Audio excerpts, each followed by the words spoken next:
माहिती आणि तंत्रज्ञान युगामध्ये संशोधन करीत आपल्या देशाच्या विज्ञान आणि तंत्रज्ञान विषयक प्रगतीत उत्तर सोलापूर तालुक्यातील बेलाटी गावचे सुपुत्र डॉक्टर चंद्रशेखर भागवत कुंभार यांनी तयार केलेल्या आर्टिफिशियल इंटेलिजन्स सॉफ्टवेअर इंजिनिअरिंगमधील प्रबंधास राजस्थानमधील कोटा येथील विद्यापीठाकडून मान्यता मिळाली आहे।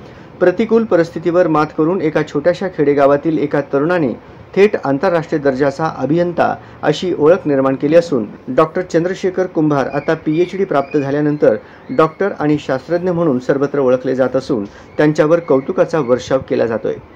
इयत्ता 1ली ते 10वीचे शिक्षण त्यांनी संभाजीराव शिंदे प्रशाला सोलापूर येथे पूर्ण केले।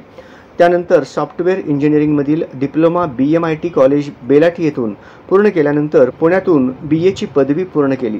त्यानंतर संगणक अभियांत्रिकी पदव्युत्तर पदवी म्हणजेच MTech चेन्नई येथून पूर्ण केले। आता राजस्थानमधील कोटा येथून त्यांनी आर्टिफिशियल इंटेलिजन्स मधून PhD प्राप्त केली आहे। 20 पेक्षा अधिक देशांमध्ये त्यांचे कार्य विस्तारलं असून या कालावधीमध्ये त्यांनी सिंगापूर, मलेशिया अशा कॉम्प्युटर सायन्समधील प्रगत असलेल्या साधारणपणे 20 देशांमध्ये हजारो विद्यार्थी आणि शेकडो सॉफ्टवेअर कंपन्यांसोबत काम केले। आर्टिफिशियल इंटेलिजन्स या अत्याधुनिक विषयात संशोधन करत असल्याने देशाच्या विज्ञान आणि तंत्रज्ञान विषयक प्रगतीत चंद्रशेखर कुंभार यांचा मोलाचा सिंहाचा वाटा आहे आणि यापुढेही ते मोलाचा वाटा उचलतील अशी अपेक्षा सध्या सर्वांकडूनच व्यक्त होताना दिसत आहे।